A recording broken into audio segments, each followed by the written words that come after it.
Muy bien, pues hemos estado estudiando el tabernáculo que Dios mandó a los israelitas por medio de Moisés que construyeran en el desierto. Y hemos estado viendo cómo este fue una tienda, era una tienda básicamente, una carpa básicamente, que Dios le había mandado a Moisés que hiciera porque él quería tener comunión con su pueblo. Pero le dio instrucciones muy específicas de cómo tenía que construir ese tabernáculo. Y hemos estado viendo la construcción de ese tabernáculo de adentro hacia afuera. Comenzamos con los muebles que están dentro del tabernáculo, aunque nos falta ver uno que vamos a ver más adelante. Pero comenzamos a ver los muebles que estaban dentro del tabernáculo, ¿verdad? Y cómo tenían que estar acomodados. De hecho, hoy se nos va a recordar acerca de eso. Y luego empezamos a ver las coberturas del tabernáculo, los diferentes tipos de pieles y materiales que se tenían que usar para poder confeccionarlo. La semana pasada vimos las cortinas que tenían que ser hechas para la parte interior del tabernáculo. Vimos que tenía que ser de lino fino, que tenían que ser púrpura, que tenían que tener bordados dorados de querubines, etcétera, etcétera. Vemos algo muy detallado. Dios le dio a Moisés una descripción muy detallada de lo que tenía que hacer. Y hemos estado viendo también que eso es porque el tabernáculo que Dios le encargó a Moisés que hiciera es una réplica exacta de lo que vamos a ver en el cielo cuando lleguemos a su presencia. Que es importante que nosotros entonces tengamos una idea de lo que esto es y de lo que cada uno de los materiales que se usaron significan, para saber por qué Dios los estaba usando de la manera que los estaba usando. Hoy, en el capítulo 26, comenzando con el versículo 14, vamos a ver lo que es la armazón del tabernáculo, ya lo que va a mantener al tabernáculo de pie, ¿sí? Porque aun cuando el tabernáculo es una serie de tiendas hechas de diferentes telas y de diferentes tipos de pieles, había una armazón muy detallada, muy importante para mantener al tabernáculo en pie. Y no solamente era para mantener al tabernáculo en pie, sino que también está lleno de simbolismo. Noten, por ejemplo, ahí en el capítulo 26 de Éxodo, en el versículo 14, dice: harás también para la tienda una cubierta de piel de carnero teñida de rojo, y encima le pondrás una cubierta de piel de delfín. Ahora, si usted está leyendo la versión Reina Valera 1960, quizás diga de tejón, ¿sí? Algunas traducciones la traducen lo que se traduce ahí delfín o tejón como vaquita marina, ¿sí? La piel de carneros era una piel común y corriente de carneros comunes y corrientes, pero que se les quitaba todo lo que era la lana, por así decirlo, y se dejaba una piel que se hacía muy, muy fina, ¿sí? Y se teñía de rojo, tan fina se hacía que se podía teñir de diferentes colores, ¿okay? Es como, por ejemplo, si ustedes, no sé si ustedes han visto carros de esos muy, muy caros que traen asientos de piel, que tienen asientos de todo tipo de colores, ¿sí? No sé si ustedes se acuerdan de Ricardo. ¿Quiénes se acuerdan de Ricardo Montalbán? ¿Se acuerdan de Ricardo Montalbán? ¿Se acuerdan del carro, cómo se llamaba? Córdoba, que hablaba del Corinthian Leather, ¿verdad? Porque era una piel muy fina, era una piel muy sutil. Entonces la teñían de rojo y esa era la piel que se tenía que poner encima del tabernáculo. Y cuando se habla también acerca de la piel de delfín, que algunas traducen tejón, esta era una cubierta simplemente que se ponía encima porque era, como se puede uno imaginar, era impermeable y el agua no podía entrar. Aparte de que había muchas capas en el tabernáculo, esta piel no dejaba que el agua entrara y mojara las otras tipos de coberturas que tenían, que pudieran ser dañadas por el agua. Entonces era muy importante tener esto. Ahora, cuando estas 4 capas de cortinas fueron puestas una sobre la otra, ¿verdad? Porque eran, como hemos podido ver, materiales muy pesados, pieles muy pesadas, quedaba dentro del tabernáculo completamente a oscuras. No se podía ver absolutamente nada. Si alguien entraba sin una luz dentro del tabernáculo, no podía ver nada. Por lo tanto, por eso puso Dios, ¿se acuerdan? El candelero de oro en el lado izquierdo del tabernáculo, que debía de estar constantemente encendido.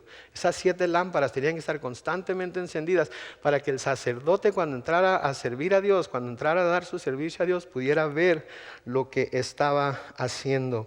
Y era la única luz que proveía de la habilidad al sacerdote para ver. ¿verdad? Y dijimos cuando estudiamos ese mueble, cuando estudiamos ese candelero de oro que representaba a Jesucristo, porque Jesucristo es la verdadera luz del mundo. Sin Jesucristo todo mundo está en tinieblas. Sin Jesucristo la gente no puede ver con claridad ni el propósito de Dios, ni la forma en la que Dios obra, ni la forma en la que Dios transforma. Se tiene que tener a Jesucristo y se tiene que tener a Jesucristo de la Biblia, no a cualquier Jesús.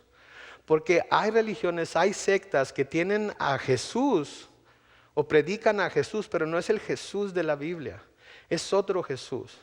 Es otro Jesús. Algunos predican a Jesús como el arcángel Miguel, ¿verdad? Entonces ese no es el Jesús de la Biblia. Otros predican a Jesús como el Jesús que era hermano espiritual de Lucifer. Ese no es el Jesús de la Biblia. Otros predican a Jesús como un Jesús que nunca fue de carne y hueso, que fue un ser espiritual, fue un espíritu nada más, pero no pudo venir en carne y hueso, porque si venía en carne y hueso, entonces tendría por necesidad que tener una naturaleza pecaminosa y nunca podría Dios entonces morar en él o ser el Hijo de Dios. Ese no es el Jesús del que la Biblia nos habla. La Biblia nos dice que Jesús vino en carne y hueso. Y si alguien niega que Jesús vino en carne y hueso, entonces debe de ser maldecido o anatema, no se le debe creer. Entonces todas esas religiones, todas esas sectas que tienen ese diferente Jesús no tienen al Jesús verdadero, por lo tanto no tienen la luz verdadera, y si no tienen la luz verdadera, sus ojos no han sido alumbrados. Piensan que ven claro, pero no están viendo claro. Son como aquel hombre ciego. ¿Se acuerdan que el Señor Jesucristo sanó y le dijo la primera vez que le tocó los ojos, ¿qué ves? Y dijo, veo a hombres como árboles. ¿Se acuerdan? Hay mucha gente que ve así a tanteo, ve como ahorita el ojo de vidrio me está fallando, miro así a tanteo y sé quiénes son, pero de vez en cuando así están ellos, porque no tienen la luz verdadera, porque no les ha alumbrado la luz verdadera en sus corazones, en sus ojos. Su mente está entenebrecida todavía, creen tener la luz, pero no la tienen. Entonces, aun cuando el tabernáculo estaba completamente oscuro por estas 4 capas de cortinas que habían sido puestas encima, había una luz dentro. Y esa luz era el candelero dorado que vimos en el capítulo anterior. Noten en el versículo 15, y tengo una serie de fotos, quiero que por favor pongan la foto número 1 ahí en la pantalla. Mientras describo esto, ustedes pueden ver lo que está en la pantalla e imaginárselo de alguna manera. Dice, harás para el tabernáculo tablas derechas de madera de acacia. La madera de acacia es algo que hemos estado viendo constantemente. Y noten que dice que tenían que ser derechas. En otras palabras, tenían que estar bien cuadradas, tenían que estar casi perfectas, porque esas tablas iban a tener que ser cubiertas de oro, como vamos a ver más adentro. El versículo 16 sigue diciendo, cada tabla medirá 4,5 metros de largo por 65 centímetros de ancho. Cada tabla tendrá 2 espigas para unirla una con la otra. Así deben hacer todas las tablas del tabernáculo. Si ustedes miran las tablas aquí, esta es la tabla, esta es la cubierta de oro. Tiene 12, esto es lo que le llaman las 2 espigas que iban a ir sobre estas bases de plata. Estas son las cubiertas de oro, y estos aros que tienen aquí eran atravesados por varas de madera de acacia también cubiertas de oro. Y si miran este hueco que tiene aquí, la madera también lo tenía, porque a través de todas las tablas que iban a poner iba a ir también un travesaño juntándolas a todas, manteniéndolas en pie, también cubierto de oro. Versículo 18 dice, harás las tablas del tabernáculo, que serán 20 tablas para el lado sur. Harás 40 bases de plata que irán debajo de las 20 tablas. 2 bases debajo de una tabla para sus 2 espigas, y 2 bases debajo de otra tabla para sus 2 espigas. Noten lo específico que estaba haciendo el Señor aquí con Moisés.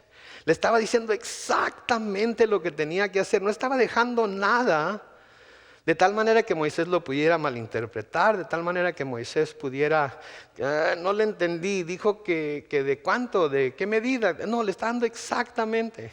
Si Dios no nos dice que hagamos cosas a medias, no nos deja sin darnos claras instrucciones de lo que tenemos que hacer mientras nosotros caminamos por esta tierra.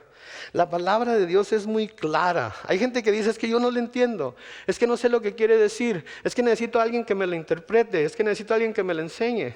¿Saben que tenemos un muy buen maestro que mora en nosotros? ¿Qué es quién?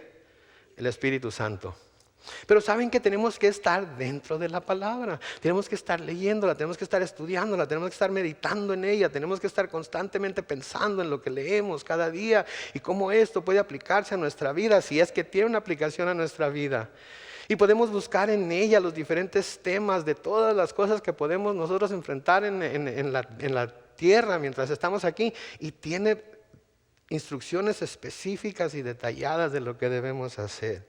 Esto es lo que vemos aquí. El Señor no deja nada a la oportunidad. No deja nada a la oportunidad. Entonces podemos ver aquí las tablas. Noten que nos dice que son 20 tablas hacia el lado sur. Obviamente van a ser 20 tablas hacia el lado norte porque son los dos costados, como vamos a ver. Y cada una tiene que tener estas dos bases de plata, y estas son las que les estaba mencionando aquí. Estas son 2 bases de plata. Aquí podemos ver la tabla terminada con cubierta de oro, con el hueco por donde se va a poner el travesaño, con los 4 anillos por donde se van a poner los travesaños que van a estar por fuera de la madera, y luego las 2 bases de plata bajo cada una. Ahora, esta plata tiene un significado muy especial. Okay. Porque hasta ahorita hemos visto que todo está hecho ¿de qué?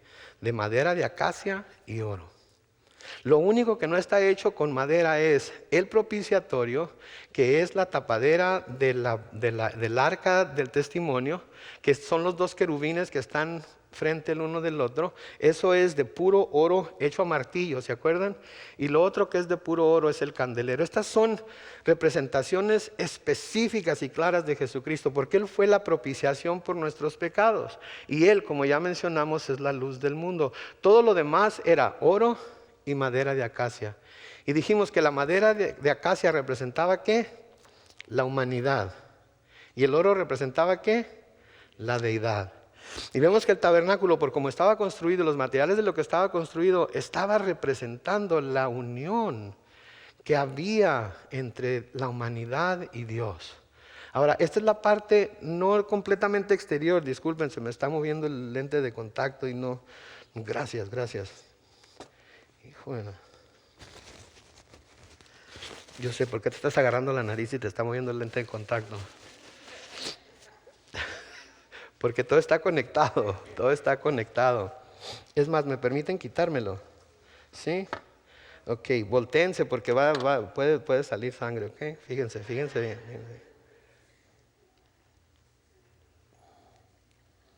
Ahí está. Es lente duro, por eso me molesta tanto. Pero ahora sí ya no sé quién son. Si se están quedando dormidos, no voy a poder saber si se están quedando dormidos. Pero es mejor así, no me siento tan mal cuando me vaya a casa. Ay, Dios. La bola de años. Ok. Ups. Ok, ahora sí. Entonces, Dios es muy detallado y hablamos de la plata. La plata representa, ¿sí?, la redención por el pecado. La plata es el precio de la redención. En el Antiguo Testamento, cuando el Señor le dio la ley a Moisés, le dijo que había ciertas cosas que eran de Él, tenían que ser entregadas a Él. Una de ellas eran los primogénitos, tanto de hombre como de animal, ¿sí? Los primogénitos de animal tenían que ser sacrificados para el Señor, ¿verdad? Pero los primogénitos de hombre podían ser redimidos, ¿sí? Podían ser redimidos con un sacrificio animal, podían ser redimidos con tórtolos o palomas, podían ser redimidos con becerros o corderos. Pero había personas que no tenían estas cosas, entonces se les ponía un precio, pero era un precio en plata. Cuando las personas eran muy pobres, iban con el sacerdote y el sacerdote establecía cuál iba a ser el precio. No que valía la persona, porque no se trata de lo que vale la persona obviamente es invaluable, sino lo que la persona podía pagar para redimir a quien iba a redimir. Entonces la plata era el metal con el cual se redimía a lo que se quería redimir, y habla también de la redención del pago por el pecado, ¿sí? Tenemos algunos ejemplos, por ejemplo en Números capítulo 18, los versículos 14 al 16. Nos dice: tuyo será todo lo que en Israel sea consagrado por voto, y todos los primogénitos que me ofrezcan, tanto de hombres como animales. Pero deberás ver que se pague el rescate o la redención, tanto de los primogénitos de hombre como las primeras crías de los animales impuros. El rescate debe pagarse a un mes de su nacimiento, según tu estimación, y será de 5 monedas de 10 gramos de plata, según la moneda oficial del santuario. Entonces dice, quería redimir a los, tenía que pagar con plata. Esa era la forma de redimirlos, porque ese era el precio que se tenía que pagar por esa víctima, por esa persona, que si no se pagaba, tenía que sacrificarse delante del Señor. ¿Sí? Y déjenme decirles algo. La redención de la humanidad fue precisamente la razón específica por la que Jesús vino a la tierra. ¿Escucharon eso? La redención de la humanidad fue la razón específica por la que Jesús vino a la tierra. Ese fue el propósito principal. Podríamos decir fue el único propósito en su venida a la tierra. Redimir al hombre, comprar al hombre de su pecado. Pero podríamos decir, bueno, pastor, pero entonces, ¿y los milagros y las sanidades y el convertir las piedras en pan y todo eso? Entonces, ¿para qué hacer todo eso? ¿Por qué no venía y moría y ya? Bueno, porque nosotros los hombres, la humanidad, somos personas muy, muy, muy incrédulas para las cosas sobrenaturales. Aun cuando a veces decimos, cuando creemos en Dios, aun cuando venimos a creer en Dios, a veces nos causa mucha dificultad creer en las cosas sobrenaturales, creer en las cosas espirituales. Todos oímos hablar acerca de los dones espirituales, ¿verdad? Y hablamos de lenguas, interpretaciones de lenguas y profecías y palabras de ciencia y palabras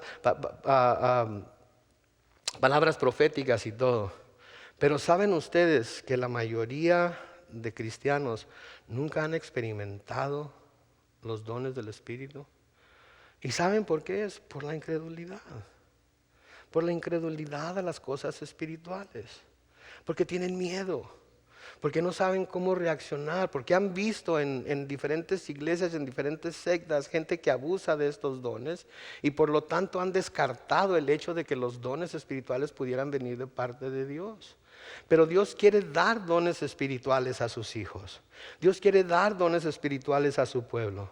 Pero su pueblo tiene que estar entregado completamente con fe a su Dios.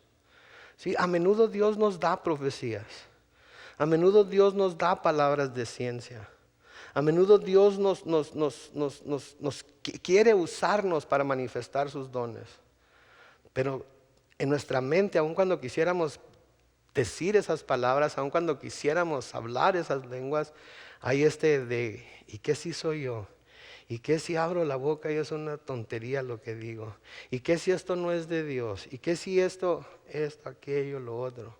Por eso el Señor Jesucristo vino haciendo milagros, ¿ok? Para que el hombre viera que los milagros que Él estaba haciendo no podía hacerlos nadie si no venía de parte de Dios.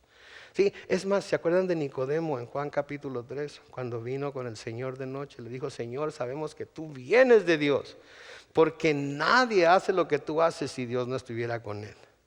Okay, entonces Nicodemo había visto, había identificado lo que Jesús estaba haciendo y sabía que no hubiera podido hacerlo si Dios no estaba con él. Entonces, el propósito de la venida de Jesucristo fue la redención del hombre. Fue venir, morir y pagar por el pecado de la humanidad para que nadie tuviera que perderse. Ese fue el propósito principal. Todo lo demás fue simplemente la gracia de Dios, la misericordia de Dios que permitió que todas estas cosas se manifestaran delante de los hombres para que los hombres pudieran abrir su corazón, pudieran empezar a pensar: esto es algo sobrenatural, no puede ser sino de Dios. Pero la razón por la que vino fue redimir a los hombres, por lo tanto redimirnos a usted y a mí. Y redimir quiere decir comprar. Porque nosotros como seres humanos y como seres naturales estamos vendidos al pecado. Nos es muy fácil pecar, ¿no es cierto? Y nos es muy fácil justificar nuestro pecado. ¿Por qué? Porque nuestro cuerpo, nuestra carne está vendida al pecado. Somos pecadores por naturaleza.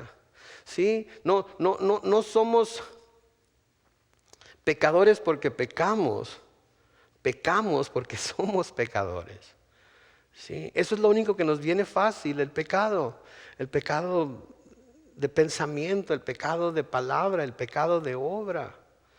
¿Sí? Y entonces el Señor Jesucristo tuvo que venir para redimirnos, para comprarnos. Vino y entregó su vida como rescate por nosotros. ¿Sí? Pablo lo dice de esta manera en Romanos capítulo 3, comenzando con el versículo 21. Nos dice, pero ahora, aparte de la ley, se ha manifestado la justicia de Dios, y de ello dan testimonio la ley, que es lo que estamos estudiando en el libro de Éxodo, es parte de la ley, y los profetas. La justicia de Dios por medio de la fe en Jesucristo es para todos los que creen en Él. Pues no hay diferencia alguna, por cuanto todos pecaron y están destituidos de la gloria de Dios. Versículo 24, pero son justificados gratuitamente por su gracia mediante la ¿qué? La redención que proveyó el Señor. Noten, no somos justificados mediante los milagros que el Señor hizo. No somos justificados mediante las señales que el Señor hizo. No somos justificados por ninguna de las obras que Jesús hizo aquí en la tierra, que nos hizo reconocer que era el Hijo de Dios y que venía de parte de Dios. Eso nos es dado, ¿sí? Nos es dado mediante la redención que proveyó Cristo Jesús. Y es lo único y el único que redime. Nadie más ni nada más puede redimirnos. ¿Sí? Eso lo hizo por su gracia, lo hizo por su misericordia.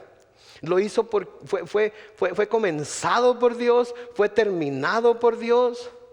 Y en el proceso de nosotros llegar a tener fe en Cristo y llegar a la presencia de Dios, va a ser Dios el que nos va a llevar de un lado al otro. No va a ser nada que nosotros podamos hacer. ¿Sí? Debemos de dejar de tratar de ganarnos la redención que el Señor Jesucristo ya compró para nosotros por medio de su sangre. No podemos ganarnos esa redención. Y cuando nos damos cuenta de que eso fue lo que hizo, es entonces cuando nosotros nos entregamos a Él de todo corazón y estamos dispuestos a hacer lo que nos pida hacer en su palabra. Así como Moisés y el pueblo de Israel estuvieron dispuestos a hacer todo esto. Estamos dispuestos a hacer lo que Él nos pida hacer en su palabra. Con las instrucciones exactas que nos ha dado en su palabra, porque sabemos que Él hizo esto por nosotros. En 1 Corintios capítulo 1, los versículos 30 y 31 se nos dice, pero gracias a Dios ustedes ahora son de Cristo Jesús, a quien Dios ha constituido como nuestra sabiduría, nuestra justificación, nuestra santificación y nuestra ¿qué? Nuestra redención. Para que se cumpla lo que está escrito, el que se gloríe en el Señor. De nuevo, voy a estarlo diciendo constantemente durante este estudio. Él es nuestra redención. Él pagó por nosotros. ¿Para qué? Para que si nos vamos a gloriar en algo, nos gloriemos en Él, porque Él fue el que lo hizo. No podemos gloriarnos de nuestra asistencia, nuestra constante asistencia a la iglesia. No podemos gloriarnos de nuestra constante lectura de la Biblia. No podemos gloriarnos de la manera en la que servimos en la iglesia. No podemos gloriarnos de nada que nosotros hagamos, aunque sea bueno. No importa que sea. No podemos gloriarnos de todo lo que estudiamos para poder ser aprobados por Dios. No podemos gloriarnos de nada de eso. Si nos vamos a gloriar en algo, debemos gloriarnos en el Señor, porque Él fue el que lo pagó y no hay nada que nosotros podamos hacer para ganarnos lo que Él nos dio. En Gálatas capítulo 3, los versículos 13 y 14, se nos dice, Cristo nos ¿qué? Redimió de la maldición de la ley y por nosotros se hizo maldición, porque está escrito, maldito todo aquel que es colgado en un madero. Pero para que en Cristo Jesús la bendición de Abraham alcanzara a los no judíos, o sea, a nosotros, a fin de que por la fe recibiéramos las promesas del Espíritu. Él nos redimió. Y aquello que había sido dado a los judíos exclusivamente, por el sacrificio de Jesucristo, ahora es para nosotros los no judíos también. Y podemos recibir las mismas bendiciones que Dios le prometió a Abraham. Porque nosotros ahora somos adoptados a la familia de Abraham por medio de lo que Jesucristo hizo en la cruz. Él nos compró. Y nosotros, que Pablo, como nos llama, somos olivos silvestres, nos injertó en el olivo natural. Y ahora todos somos uno solo. No hay judío, no hay gentil, no hay bárbaro, no hay escita, no hay hombre, no hay mujer. Ante los ojos de Dios, para ser justificados y redimidos, todos estamos en el mismo plano. No importa que seamos un hermano más en la iglesia, no importa que seamos el pastor, no importa que nos pongan el nombre de obispo, no importa que nos pongan el nombre de anciano, no importa qué título tengamos delante de Dios, todos somos iguales. Porque el mismo precio que se pagó por la persona en el nivel más alto de poder fue el mismo precio que se pagó por todos nosotros, la sangre de Jesucristo. Entonces para Él no hay diferencia. En Tito, capítulo 2, comenzando con el versículo 11, leemos: porque la gracia de Dios se ha manifestado para la salvación de ¿cuántos hombres? Todos los hombres. Y nos enseña que debemos renunciar a la impiedad y a los deseos mundanos y vivir en esta época de manera sobria, justa y piadosa, mientras aguardamos la bendita esperanza y la gloriosa manifestación de nuestro gran Dios y Salvador Jesucristo, quien se dio a sí mismo por nosotros. ¿Para qué? Para redimirnos de toda iniquidad y purificar para sí un pueblo propio, celoso de ¿qué? ¿Se fijan? Él nos redimió, Él nos compró, pero no para que nos volvamos, después de que Él pagó por nosotros, no para que nos volvamos al mundo y vivamos como vivíamos antes. No para que volvamos a contaminarnos, con este mundo. No para volver a comportarnos como nos comportábamos antes de que Jesucristo viniera a nuestro corazón y nos transformara. Sino para ser completamente diferentes al mundo. Para redimirlos, noten, de toda iniquidad. ¿Sí? Para redimirnos de toda iniquidad.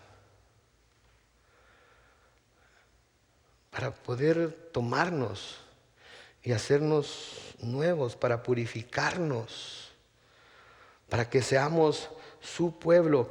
Y dentro de esa redención, no antes de la redención, sino que dentro de esa redención seamos un pueblo celoso de buenas obras. Quiere decir que como pueblo de Dios debemos de tener un celo tremendo por hacer buenas obras. Debe haber un celo en nuestro corazón por hacer buenas obras, como había un celo en nuestro corazón por el pecado cuando andábamos en el mundo. Debe haber un celo en nuestro corazón por exaltar a Cristo por medio de nuestro comportamiento ante un mundo que lo necesita. Desesperadamente lo necesita. Pero no para quedar bien con Él. No para pagarle de alguna manera lo que Él hizo por nosotros, sino porque no tenemos con qué pagarle lo que hizo por nosotros. Entonces tenemos que ser celosos por las buenas obras. Deberíamos de estarnos peleando los unos con los otros por hacer buenas obras. No para exaltarnos nosotros mismos, sino para que el nombre de Cristo sea exaltado. ¿Sí? ¿Por qué? Porque Él nos redimió. Él nos compró. Él nos dio esa nueva vida. Él es nuestra plata. Piensen en eso un momento. Él es nuestra plata. Él es nuestra moneda. Y saben que es nuestro porque Él se dio a sí mismo. Si esa plata no nos es dada, nosotros no tendríamos con qué redimirnos nosotros mismos.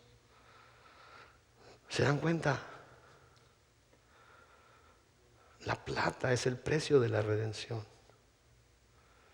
Y la plata para nosotros es Jesucristo, lo que Él hizo en la cruz para redimirnos. Y porque Él nos ha redimido, debemos entonces ser completamente separados, apartados del mundo. ¿Sí? ¿En dónde se ponían estos pies de plata? ¿En dónde se ponían? Debajo de la madera. ¿Saben por qué? Porque la plata separaba todo lo que era el tabernáculo de las arenas del desierto. Mantenía todo lo sagrado levantado de tal forma que no tocaba la arena del desierto. ¿Se acuerdan cuando Moisés se acercó a la zarza ardiendo? ¿Se acuerdan qué le dijo el Señor a Moisés? Quítate las sandalias, ¿por qué? Porque la tierra donde pisas es santa. ¿Por qué? Porque ahí estaba la presencia de Dios. ¿Qué estaba dentro del tabernáculo? La presencia de Dios. Y esta plata estaba ahí para levantar todo lo que era el tabernáculo, todo lo que era el armazón, todo lo que era las tiendas, todo lo que era lo que constituía el tabernáculo, levantarla del desierto para que no tocara la tierra inmunda del desierto. Sí, la plata de la redención es la que separaba el tabernáculo de la tierra, del suelo, del desierto. Y esta es una ilustración de la verdad de la cual la obra redentora de Jesucristo hace para separarnos a nosotros de este mundo. Cuando estamos sobre Jesucristo, cuando estamos bien asentados en Él, cuando estamos bien firmes sobre Él, Él nos mantiene separados de este mundo. Él nos mantiene purificados de toda la contaminación de este mundo. Pero tenemos que estar sobre Él. Hay veces que jugamos, ¿no es cierto? Es como cuando vamos a meternos al baño y queremos ver qué tan caliente está el agua, ¿verdad? Estamos así sobre la plata y vemos el mundo y vemos algo que nos atrae quizás, y es lo que hacemos. A ver si lo puedo tocar apenas sin contaminar, nomás para saber qué se siente, pero sin contaminarme. No. Él nos ha redimido. Él nos ha comprado.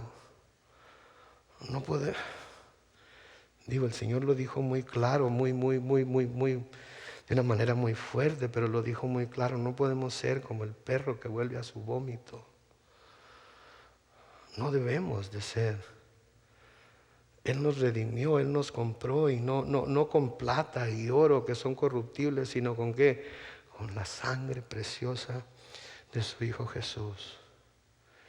Entonces, así como la plata mantenía el tabernáculo de contaminarse con las arenas del desierto, así también Jesús al redimirnos nos separa a nosotros de este mundo.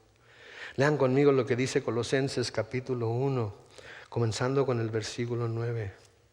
Dice: por eso nosotros, desde el día que lo supimos, no cesamos de orar por ustedes. Pablo, escribiéndoles aquí a los colosenses, les dice: y de pedir que Dios los llene del conocimiento de su voluntad en toda sabiduría e inteligencia espiritual, para que vivan como es digno del Señor, es decir, siempre haciendo todo lo que ¿qué? A Él le agrada, produciendo los frutos de toda ¿qué? Buena obra, y creciendo ¿en qué? En el conocimiento de Dios. Todo esto, dice el versículo 11, fortalecidos con poder conforme al dominio de su gloria, para que puedan soportarlo todo con mucha paciencia. Así, con gran gozo, darán las gracias al Padre, que nos hizo aptos para participar de la herencia de los santos en luz, y que también nos ha librado del poder de la oscuridad y nos ha trasladado al reino de su amado Hijo, en quien tenemos ¿qué? Redención por su sangre, el perdón de pecados. O sea, parece algo insignificante, ¿verdad? 2 bases de plata para cada tabla que van a poner. Parece algo insignificante, pero tenía un símbolo, un simbolismo tremendo para nosotros. Y cuando lo vemos ahora, cuando lo estudiamos, cuando lo meditamos, nos damos cuenta de en realidad cómo Dios no pierde ni el más mínimo detalle para dejarnos saber exactamente qué somos para Él y quiénes somos en Él. Y cómo es que llegamos a ser lo que somos en Él. Yo no sé ustedes, pero yo entre más me adentro en estas cosas digo, Señor, tu sabiduría, lo profundo de tu sabiduría, lo grande de tu amor, de tu gracia, de tu misericordia, las cosas que desde antes habías estado mostrando para que cuando llegáramos a estos tiempos nosotros pudiéramos ver hacia atrás y darnos cuenta que no es coincidencia, que no es al azar, que no es nada más algo que se ideó de repente, sino que tú lo planeaste desde antes. Versículo 20 de Éxodo 26 sigue diciendo: al otro lado del tabernáculo, hacia el lado norte, 20 tablas, con sus 40 bases de plata, 2 bases debajo de una tabla y 2 bases debajo de la otra. La foto número 2, por favor. Ahí pueden ver las tablas ya de pie. Aquí pueden ver el travesaño, ¿sí?, que iba a atravesar todas las tablas. Estas es donde van a entrar otros travesaños por fuera. Y aquí está cada tabla con sus 2 bases de plata. Para el lado posterior del tabernáculo, la parte de atrás, es decir, hacia el occidente, harás 6 tablas. Foto número 3, por favor. La parte de atrás del tabernáculo vas a hacer 6 tablas. Una vez más. 1, 2, 3, 4, 5, 6, con sus 2 bases de plata y con el travesaño. Y yo sé lo que están pensando. Pastor, yo conté 8. Me está tratando de dar gato por liebre. No, es que todavía no terminamos. Van a ser 8 al final, porque estas 2 que están aquí son esquinas, ¿sí?, que van a completar el lado norte y sur del tabernáculo. Pero cuando habla en este versículo de lo que estamos hablando, son estas 6 que vemos aquí, ¿sí? Son esas 6. Entonces, para el lado posterior del tabernáculo, es decir, hacia el occidente, harás 6 tablas.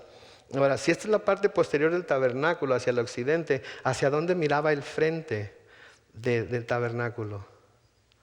Hacia el oriente. Hacia el oriente. El oriente tiene un significado muy especial en la Biblia. Por ejemplo, la puerta oriental de Jerusalén es por donde Jesús va a entrar triunfante a Jerusalén durante su segunda venida. Es una puerta que los musulmanes han tapado con cemento y con ladrillo y con bloc y todo porque no quieren que el Mesías entre por ahí. Como si lo fueran a poder detener. ¿No es cierto? Pero ese es otro estudio, ¿sí? Entonces harás también para el lado posterior del tabernáculo, es decir, hacia el occidente, harás 6 tablas. Harás también, escuchen esto, 2 tablas para las esquinas del tabernáculo en los 2 ángulos posteriores, las cuales se unirán desde abajo y por la parte alta se unirán con una bisagra. Este mismo será para las 2 esquinas. Entonces ahí están las 2 que les faltaban, ¿sí?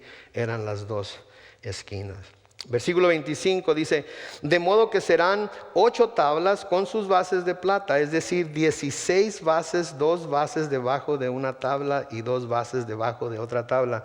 De nuevo les llamo la atención a lo específico que está haciendo, para que no se vayan a equivocar. 2 bases para una tabla y 2 bases para otra tabla. Nosotros diríamos, ponle 2 bases a cada tabla y ya, ¿verdad? Pero Dios no quería que se equivocaran. Dios no quería que hubiera ninguna duda de lo que estaba diciendo. Y por eso les repito constantemente: 2 bases para una tabla y 2 bases para otra tabla.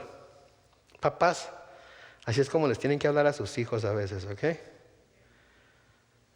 Ok, mira, te dije que esto y luego esto y luego esto. Paso número 1, paso número 2, paso número 3, paso número 4, paso número 5, paso número 6. Porque si les dicen comienza con el 1 y termina con el 6, a lo mejor se va del 1 al 4 y del 4 al 3 y del 3 al 5 y del 5 al 2 y del 2 al 6. No, les tiene que decir 1, 2, 3. Y no lo estoy diciendo por burla. Lo estoy diciendo porque si nunca les decimos cómo va, uno por uno, por uno, por uno, ¿cómo lo van a hacer bien? A veces esperamos que ellos entiendan nada más porque nosotros ya entendimos, ¿verdad? Pero a veces nosotros entendimos porque también nos tuvieron que dar de guamazos en la cabeza, porque nosotros tampoco nos explicaron y cuando lo hicimos mal nos regañaron por hacerlo mal, ¿verdad?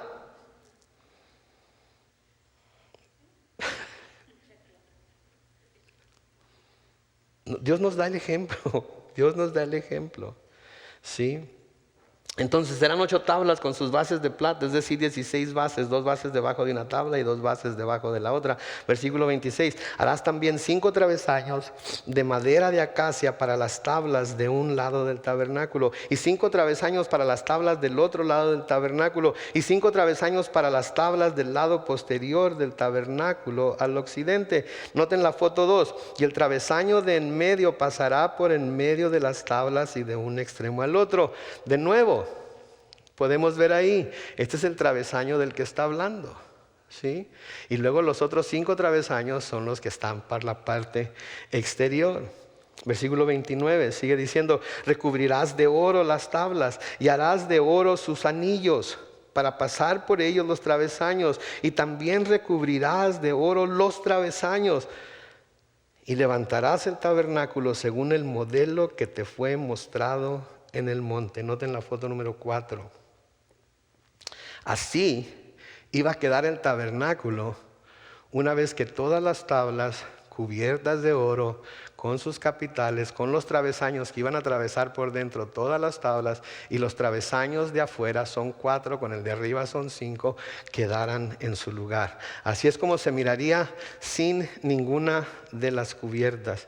Y noten lo que dice en el versículo 30 de nuevo, y levantarás el tabernáculo según el modelo que te fue mostrado en el monte.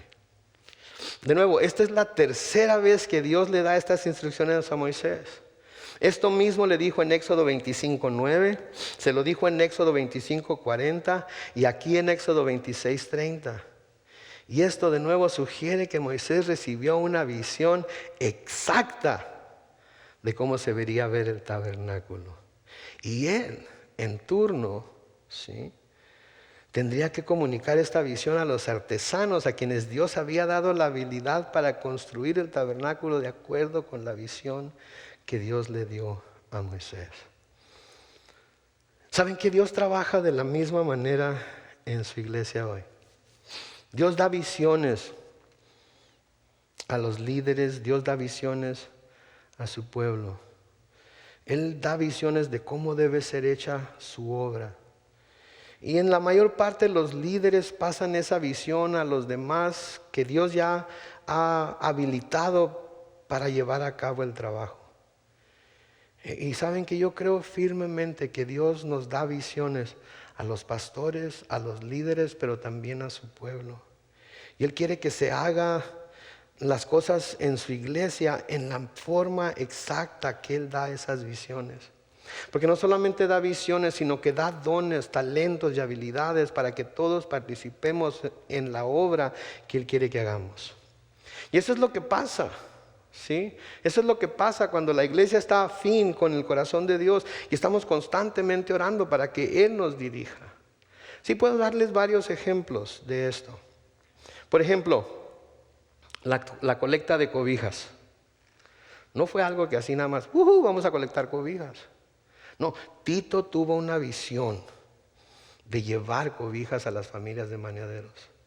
Tito después me reclutó a mí, me dijo, hey, Carlos, hay familias en maneaderos que necesitan cobijas. ¿Crees que como iglesia podamos recaudar cobijas y llevarlas? ¿Y sabes qué? Buena idea. ¿Qué necesitas que haga? No, pues necesito que me hagas unos volantes, necesito que lo anuncies, necesito que esto y eso. Arrasadas. Y me puse a hacer volantes. Ustedes vieron el volante tan bonito que hice ahí con muchas cobijas y todo de colores ahí, de letras azules y todo eso. Y luego yo se los comuniqué a ustedes y Dios ya había puesto, aunque ustedes no lo habían notado, Dios puso en sus corazones el deseo y la habilidad para poder proporcionar esas cobijas, de manera que ahora tenemos un montón de cobijas que podemos llevar. Ahí está la visión, sí, presentada. Ahí está la gente necesaria puesta a trabajar, poniéndose a trabajar para llevar a cabo la visión, y todo el pueblo de Dios participando de tal forma que esto se pudo llevar a cabo. Es la misma cosa. Es lo mismo que vemos en la construcción del tabernáculo. Sí, por ejemplo, ¿cuántos estuvieron aquí en la vigilia de oración el viernes pasado? ¿Fue una bendición estar aquí? Sí, ¿verdad? Dios le dio esa visión a nuestro hermano David. Sí, Dios le dio la visión a él. Él me dijo, hey, hermano, ¿qué tal si hacemos esto? Y yo me dije a mí mismo, es buena idea. ¿Qué tenemos que hacer? Y me dio una lista detallada de lo que íbamos a necesitar y me dio el orden como deberíamos de llevar el servicio, y yo hice todo reservé el santuario y me puse a buscar cantos que pudiéramos cantar, y luego Karen vino y dijo, si sabes que si necesitas a alguien que te ayude con la alabanza, yo estoy ahí para ayudarte con la alabanza. Puso Dios entonces la visión en el corazón de nuestro hermano. Él nos trajo la visión y Dios puso en nosotros la habilidad para hacer ciertas cosas que nosotros pudimos hacer, y luego puso la disponibilidad en todos los que estuvieron aquí. ¿Saben ustedes que comenzamos como con 25 personas? Llegamos a un punto en el que habíamos como 50 y terminamos como con 30. Esto es para una vigilia de oración de 4 horas. Y estaba lloviendo y no había luz en mi casa. Dejé a mi esposa y a mis hijos a oscuras, con velas. Y aquí estábamos. Eso no se puede llevar a cabo sin que el Espíritu de Dios intervenga en los corazones de las personas. ¿Saben lo difícil que es citar a gente para que venga a orar por media hora? Y estuvimos aquí 4 horas y se sintió como que fueron 20 minutos. La visión, las manos a la obra, Dios habilitando. Sí, eso es lo que Él hace. Escucharon el anuncio acerca de la Día del Amor para los matrimonios. Dios me dio una visión, tenemos que hacer algo para los matrimonios. Empecé a hablar con las hermanas que normalmente nos ayudan. Ellas se juntaron y dijeron, vamos a hacer una invitación, vamos a hacer boletos, vamos a hacerlo de así, vamos a hacerlo de acá, vamos a quitar esto, vamos a incluir aquello. Dios ya las estaba preparando de antemano para que cuando la visión les fuera presentada, ellas tomaran cartas en el asunto y se pusieran a hacer lo que Dios les ha dado la habilidad para hacer. Sí, es Dios. Es Dios el que nos da tanto el querer como el hacer. Y ¿saben qué? Déjenme decirles algo. Moisés tuvo que hablar de la visión, tuvo que comunicar la visión. Y si nunca hubiera hablado Moisés, el trabajo nunca se hubiera hecho. Déjenme decirles algo, como su pastor, como su amigo, como su hermano, cuando Dios le dé una visión de algo que usted siente que esta iglesia debería hacer para bendecir a la congregación o gente de afuera, o si Dios le da una visión para servir en algún ministerio, lo que usted debe de hacer es ponerse a orar a Dios. Y pídale que Él le confirme a usted, por medio de las Escrituras, por medio de otras personas, que esta visión viene de Él y que no es algo que usted piensa que se debería hacer porque, ay, qué bonito sería si lo hiciéramos. No, usted sabe en lo más profundo de su ser que esta es una visión que Dios le ha dado a usted para que se haga. Ore a Dios y pida que Él empiece a trabajar en los corazones de las personas que Él va a querer usar para llevar a cabo esa visión. Y cuando el Señor le confirme esa visión, elabore un plan y venga y diga, pastor, Dios me dio esta visión. Y he estado hablando con el hermano y la hermana y acá y allá, y ellos están dispuestos a ayudar, y ellos están dispuestos a hacer, y ellos están dispuestos a servir. Y lo vamos a hacer así, y asá, y acá, y necesitamos este salón, y necesitamos estos muebles, y necesitamos... ¿Sabe qué? Si usted tiene una visión y no la dice, la obra que Dios le ha dado para hacer, no se va a hacer. Tiene que hablar. Tiene que dar esa visión. Tiene que comunicar esa visión.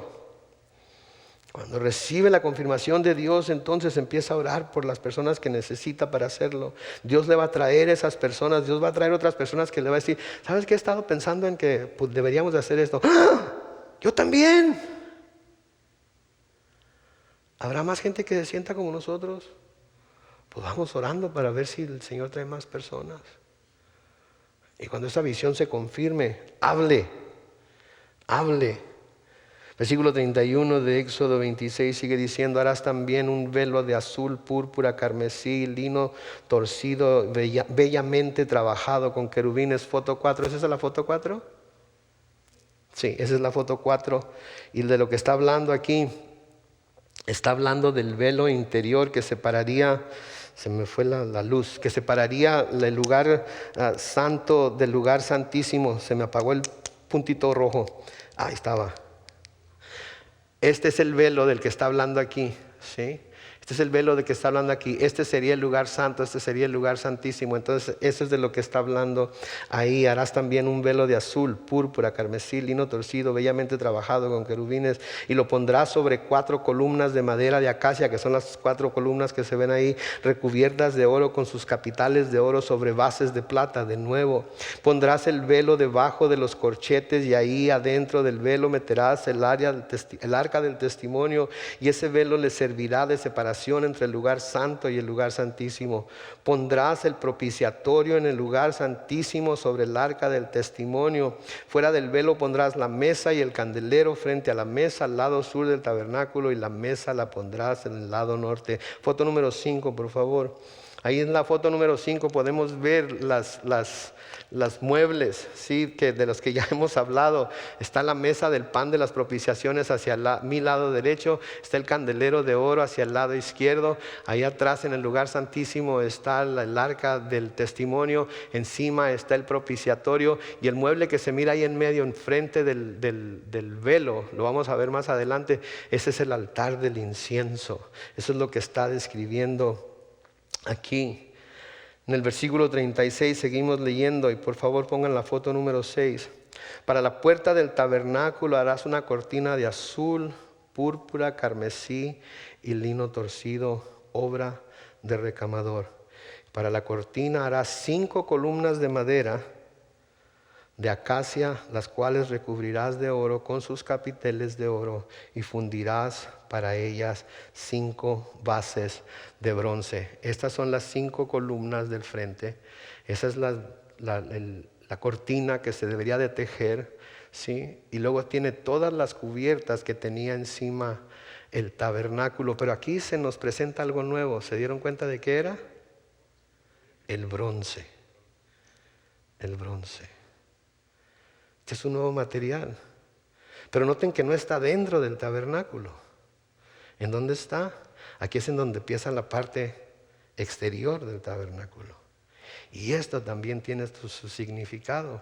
Pero como ya es tarde, y como si leen en su Biblia ahí que el mueble que sigue es el altar de bronce, entonces se los vamos a dejar para la semana que entra. Misma hora, mismo canal. Amén. Oremos.